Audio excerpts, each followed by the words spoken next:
asalaamaaleykum maa ngi nuyu ñëpp di wax ni nag Diomaye Faye Bassirou Diomaye Faye le président de la République du Sénégal maa ngi lay wax loo gaaw pour régler problème New York yaa ngi fi yàqule parce que doomi Macky Sall yi ñoo fi nekk ba tey gérer sunu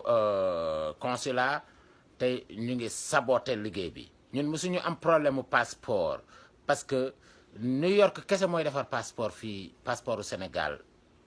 États-Unis ba mu daj 50 états moo fi nekk te fu ne la nit di jógee di paas jël billet avion ñëw ba New York pour renouveler passeport am sunu passeport daawul jël sax 30 minutes man nag tey dama demoon pour renouveler sama passeport sénégalais consulat bi nekk New York bi ma dem te c'est pas la première fois may renouveler sama passeport renouveler naa fi ay passeport ba taay